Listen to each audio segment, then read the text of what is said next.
What's going on, you bunch of clankers? Today we're ranking these lightsabers because, whoa, we got like a day left of this season. Now keep in mind, this is my personal opinion. If you feel differently, go ahead and drop your ranking in the comments section. Alright, in 5th place we got Darth Maul. Now, at the beginning of the season, I really thought this one was going to be my favorite, but my god, this is so ass.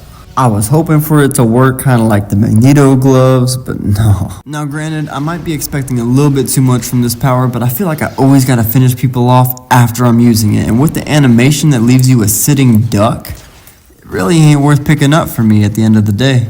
Now here I am yeeting my Dodge Hellcat at this Juice World. Not even a kill off that. You're kidding. Now I got a buddy that's pretty cold with this, but I feel like it works a little bit better in team comps than it does in solo, because, well, you got your mates also doing some damage. But as a solo, basically unusable. Now this was one I kind of avoided for about half the season because, let's face it, this bitch is not a real Skywalker.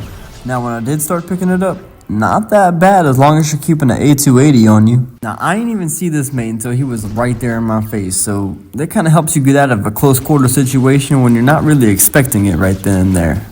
I'll be making them believe they could fly.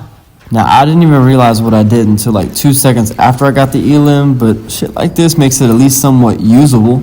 In 3rd place we have Dark Sidious with the Force Lightning. I'm not gonna lie, this one was probably one of my favorites, but that cooldown for the lightning was just fucked. This hoe melted people if you were up close to him, but you had to stay in that lightning animation that entire time if you wanted to secure that kill. This was a Saber I was going for about 75% of the time, I'm not gonna lie, just for situations like that. Just to add on to this, I mean, you didn't even need to carry EMPs with you anymore.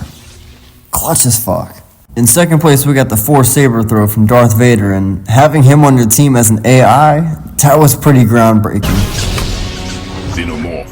Your training is complete. By far my favorite thing about this was the cooldowns. You could just throw lightsabers at a motherfucker without even having to worry about it.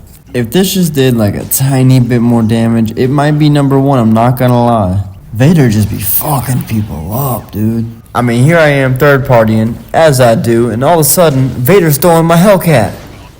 The fuck? In 1st place, we have Samuel L. Jackson with the whole "get over here!" Man, when I tell you, these force pulls felt so familiar, so comfortable, it was like I was back in my element. My favorite part about this was completely misplacing the enemy. They have no idea what to do when they're flying through the air, yet I know exactly where they are. Now, if you was pairing this with the Jawa blaster, it was a recipe for destruction, I'm telling you. Now, just in case y'all weren't keeping track along the way, let me throw up the final lightsaber ranking for y'all. The only one that was really lacking for me was number 5, Darth Maul's, but other than that, everything else is pretty solid. Let me know your favorite lightsaber in the comments. Now let's see what this superhero season has to offer.